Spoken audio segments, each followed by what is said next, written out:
I started this year going through the various commands of Christ. There's 49 of them.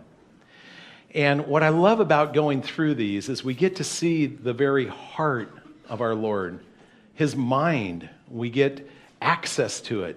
We get it revealed, the curtain pulled back, if you will. And in all these 49 commands, I have grouped them according to different themes. And we're currently looking at 3 of these commands that relate to family, the heart of family. And last week we talked about children. This week, today, I'm going to talk about marriage in a message I've called Honor Marriage. Now, marriage is quite interesting.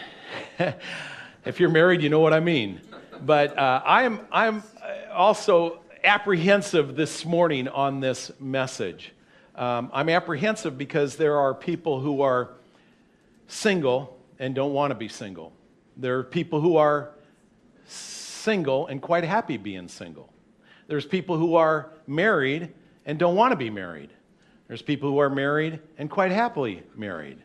There are people who are divorced and don't want to be divorced. There's people who are divorced and remarried.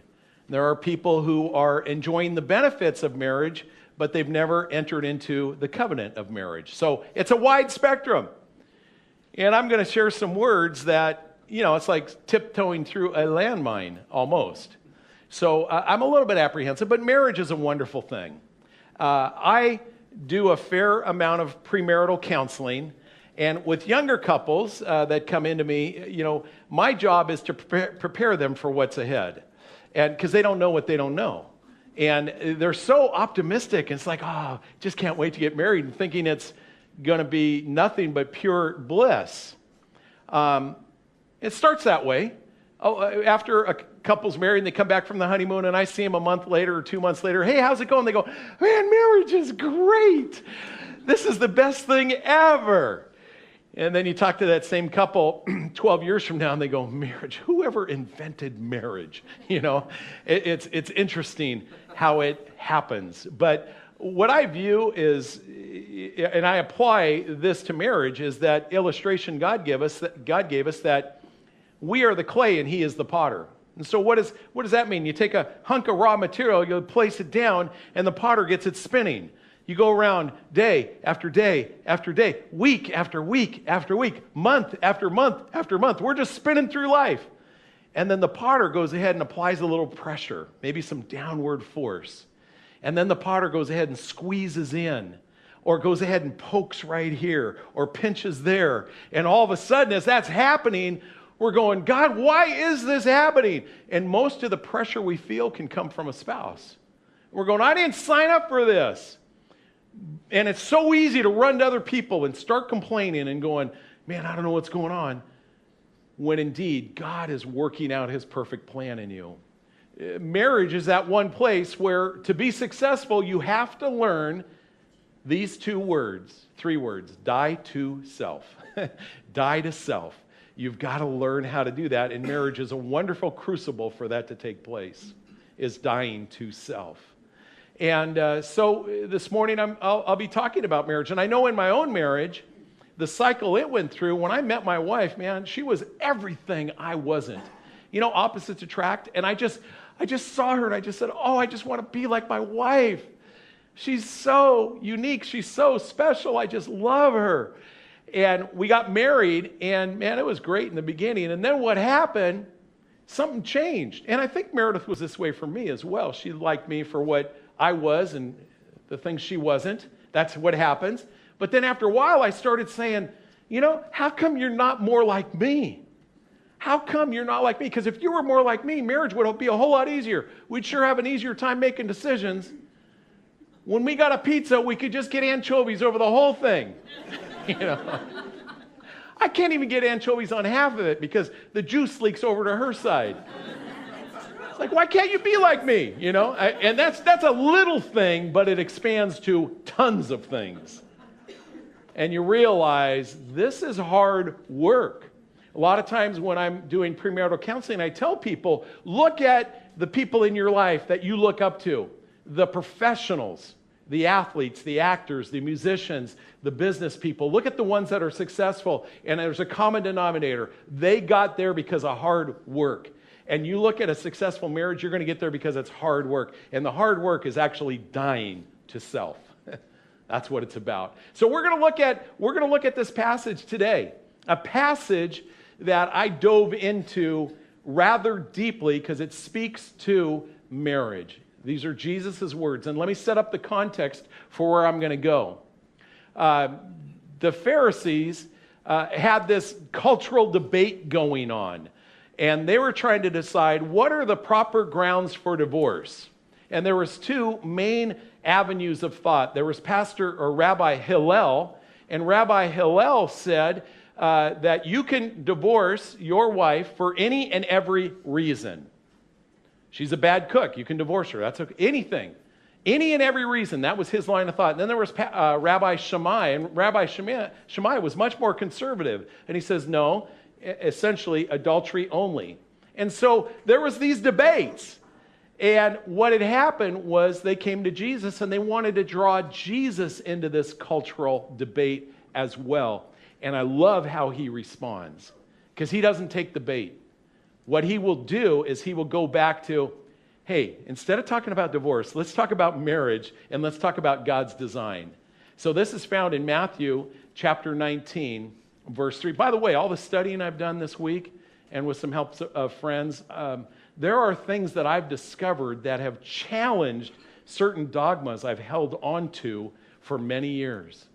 And so you may hear some things today you've never heard before, but I am trying to do my very best to represent God's heart on the matter. And we'll see during this message as we talk about marriage and as we talk about divorce, we have one word in the English language for divorce. It's called divorce. It's actually two words for divorce in the Greek language and in the Hebrew, but that'll come in a little bit. Anyhow, in this situation, some Pharisees, this is Matthew 19:3, some Pharisees came to Jesus, or came to him to test him. They asked, is it lawful for a man to divorce his wife for any and every reason? They laid it out. He responds in verse 4, haven't you read, he replied, that at the beginning the Creator made them male and female? And he said, for this reason a man shall leave his mother and father and be united to his wife, and the two will become one flesh. Next verse, so since they are no longer two but one flesh, what God has joined together, let no one separate.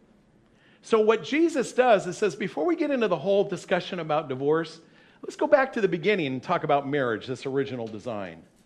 And incidentally, you're going to see in what I'll share today that though God is telling us, and this is the command that we're giving, that since God has done this, joined two together, let no one separate, he's saying that to us. Don't separate. It doesn't mean that God can't separate what he put together.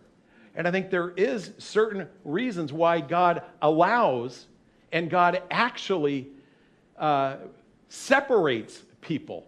And we'll see that in just a minute.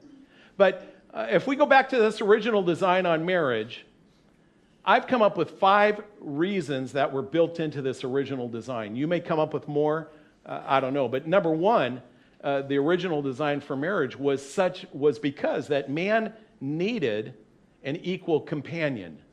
Man needed an equal companion. If you go through the Genesis account of creation in Genesis chapter 1, you see that God separated the light from the darkness, and it was good. That was the proclamation. And then God separated the water from the land, proclamation, it was good. And God went ahead and created vegetation, and it was good. And God created the birds of the sky and the fish in the sea, and it was good. And God created animals, and it was good. And God created man, and his proclamation at the end of this, it's not good. It's not good for man to be alone. And so he created an equal companion. And he says, my desire is that the equal companion would be joined together, that they would become one flesh. That was the original design. Number 2, the original design, it was between one man and one woman. Marriage is to be considered a joining together physically. It's a physical union. It's not a spiritual union. We are told in the scriptures that in heaven we will not be married, will not be given into marriage. That's hard for me to accept because I've been married to my wife for 37 years and I hope to be married for a lot more. I can't imagine what's it going to be like being there not married, or some of you are married going, oh, thank goodness. But we won't be. Why? Because it's a physical union. It's primarily a physical union.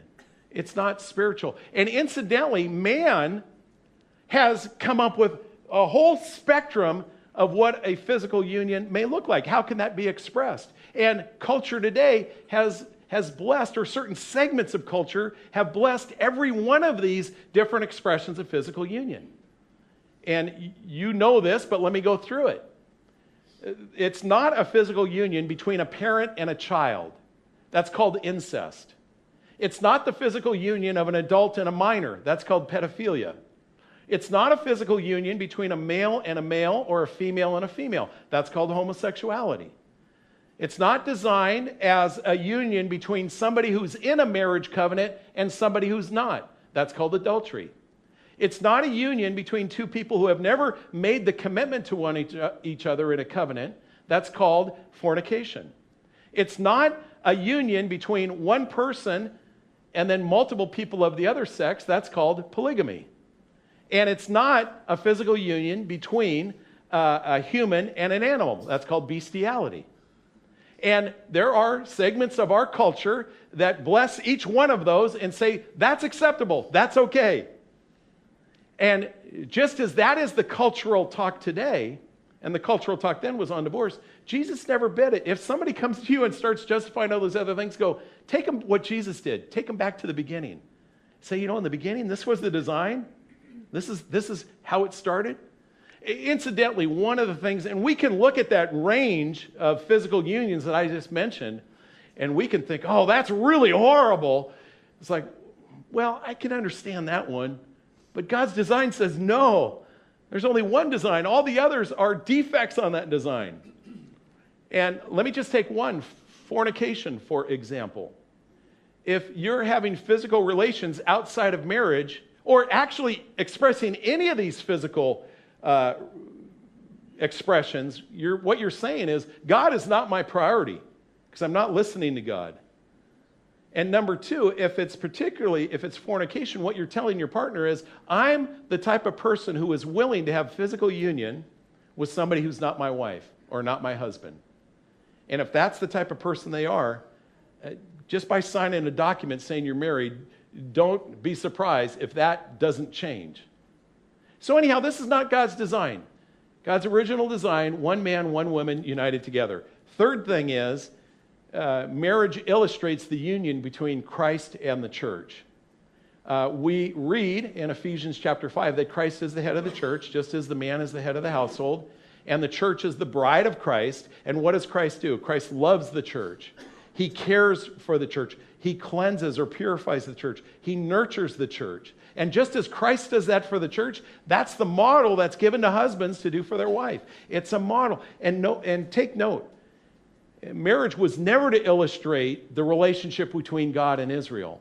It was always between Christ and the church. Fourth thing is, it produces godly offspring. Now, I understand that children could be born outside of wedlock. They could be born to a single mom. They could be born to people cohabitating but not married. And so different unions can create a child. But in God's design, where you have the husband and the wife both loving God, both pursuing God, and committed to each other, and God's plan that you would have a stable environment where children could be brought up and learn the instruction of the Lord. Malachi 2:15 says, what does God desire? God desires godly offspring. And so it creates this ground for this to take place. Now, I read an article from New York Times. It was from 2012. And it said in 2012, 41% of all children were born outside of wedlock. 41%. But it said for the younger the age, for those 30 and under, 53%, more than half, 53% of all children were born to mothers who were not married. It's like, what does that tell you? What that says is that the culture, particularly the younger culture, is saying, we don't believe in marriage. We don't believe in this. As the culture continues to move further away from God, forget about God, His precepts, His design, we're going to do it our way. And yet these couples who have children without that marital covenant, what they do is they split at a rate much greater than parents who have the covenant of marriage. They break up. The odds of that child still being with both parents by the time he's 10, there's a 67% chance that couple is going to be dissolved.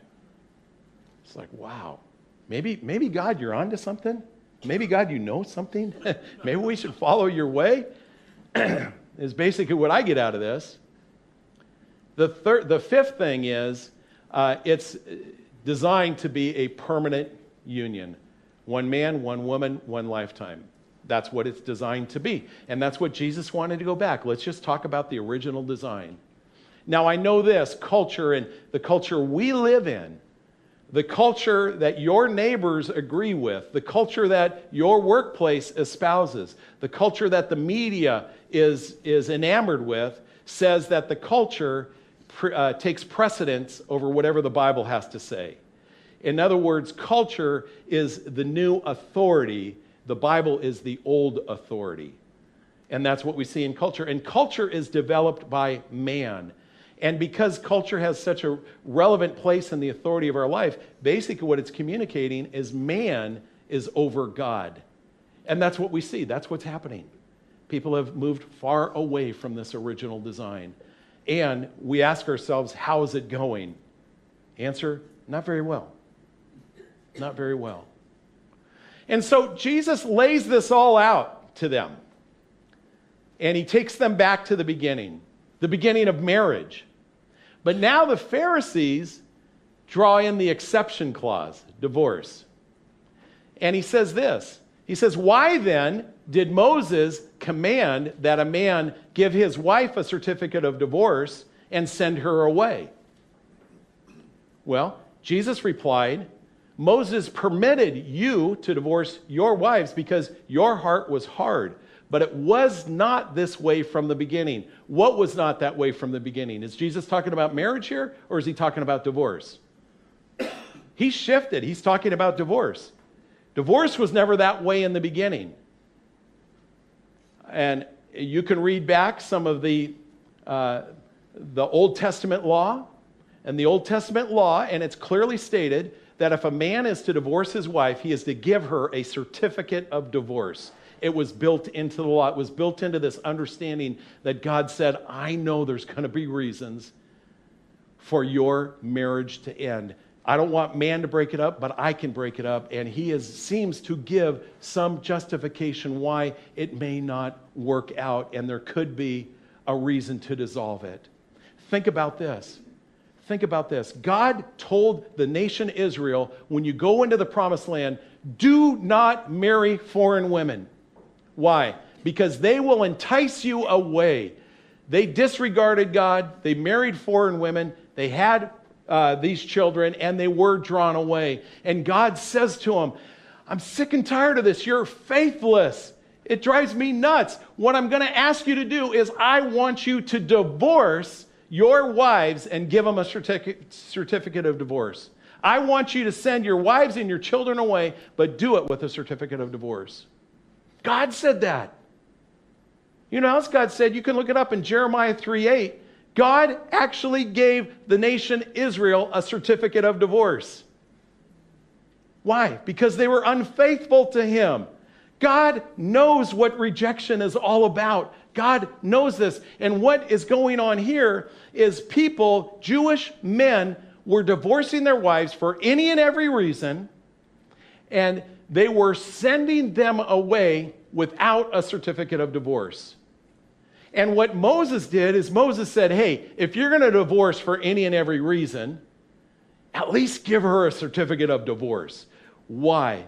Culturally, if a woman was divorced or separated from her husband, without that certificate, she could not marry another man. For if she did, she would be an adulteress. And the penalty for adultery was stoning to death.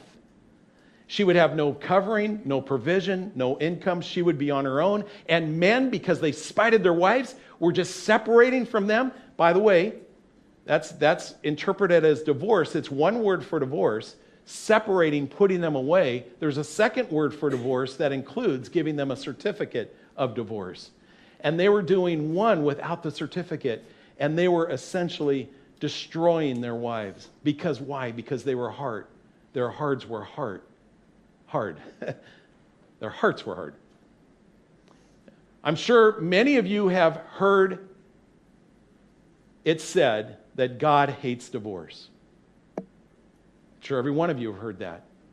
We get that from Malachi chapter 2.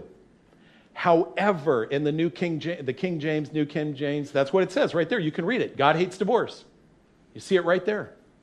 However, translations and scholarship has shown that doesn't quite reflect what God was getting at. Because of the fact that there's two different words for divorce. What God says in the NIV gets this right. God is against the man who hates his wife and divorces her without the certificate of divorce. That's what God hates. He hates the man that does this. And Jesus even here seems to back this up to say he permitted them to do this, to say, if you're going to do that, at least give a certificate of divorce. He goes on to say, I tell you, whoever divorces his wife except for sexual immorality or some translations say marital unfaithfulness, and marries another woman, commits adultery. And that's what they were doing. They did not do this certificate of divorce, and they themselves become guilty of adultery. You see what's going on? This is like some revelation I got looking at the languages and seeing this is complex. There's different things going on here that I wasn't aware of. I just thought there was a blanket statement that no, God just hates all divorce. That's not true. If God hates all divorce, there's no way he would have ever divorced Israel. But he said there's a reason to divorce Israel. You're an unfaithful wife. And he does that. And there's a reason why we can go back and read in Nehemiah and some of the other books, Deuteronomy, that God says when you divorce, make sure you write out a certificate of divorce. It's kind of like this week has been, theologically, I've just been jumbled, turned upside down on all this. It's like, wow, you can do the research. And if you got questions, and I'm raising questions for you, it's Fred at gatewaybible.org. Or it's Ron at gatewaybible.org. He might be better. Or it's, Dave at gatewaybible.org, or Dan, take your pick. Or Nate. We can talk to you. But let's get back to honoring marriage. Because I don't want to give anybody fuel to say, oh, now I got more reasons maybe to go for a divorce. No, God is saying, I've brought you together.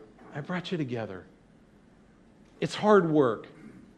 It's messy. There's pressures. I'm shaping you. I'm molding you. I'm creating you to be something special. Receive it from me. This is what I'm doing in your life. Yeah, is it hard? Yes. Will you have to die to yourself? Yes, you're going to have to die to yourself. When there's an issue and when there's turmoil and when there's struggles, instead of running the other way, somebody has to take the initiative and ask for forgiveness. I blew it. Can you forgive me? And when you stop being able to do that, problems just compound. I know with divorce, and I know this, the divorced people I know, it doesn't solve problems, it just gives you a whole new set of problems. If somebody comes to us or comes to me and they're in marital conflict, my counsel to them is, it's hard work. It's hard work. My counsel to them is, let's get counseling. We have a branches counseling ministry. We'll help you get counseling. How about going to Retrovite? If you can't afford it, we'll make a way for you to afford it. We will even help you separate. Sometimes that's the best thing to do. You're at each other so much, you just need a cooling off period. Why don't you separate? We'll supervise that. We'll set up some ground rules for the husband and ground rules for the wife. We'll hold you accountable. We'll let you both work on each other because the only person you can change is you. And then we'll come back together and hopefully have a newer beginning to this relationship. However, in some cases, if there has been homosexuality or a persistent habitual addiction to pornography or adultery or incest or pedophilia or any of those other things, we can just say that other person has willfully chosen to break the covenant. Now, it doesn't mean you have to leave it. You can still invest in it, but God understands. God sees this. God cares more about individuals than he cares about an institution. Does he care about the institution? Absolutely. But he cares because he understands, because he can relate. I know this is challenging. It's challenging to hear, I'm sure. But I think this represents God's heart. I know this. I know my wife and I have gone through some very difficult times. I know at times I felt like, well, I don't know. I can't divorce her. Can't do that. We said divorce is not an option. I'm stuck, God. God, could you bring her home early? Could you release me that way? No, and I'm 100% serious. I have prayed that prayer. Dang. I always say, I wish I knew then what I know now. But the only reason I know now what I didn't know then is because of the mistakes I made then. That's why I know what I know now. And what I know now is my wife is amazing. My wife is amazing. She's everything I'm not. And I appreciate that about her. And I wish I could be more like her. And I'm glad she's not more like me. The world needs only one of me. We don't need two of me running around. We just don't. And I value this. And this is from a guy who once said, Lord, could you don't let her go through any pain, but could you just bring her home? Release me, God. I didn't say that in the first service because she was right there.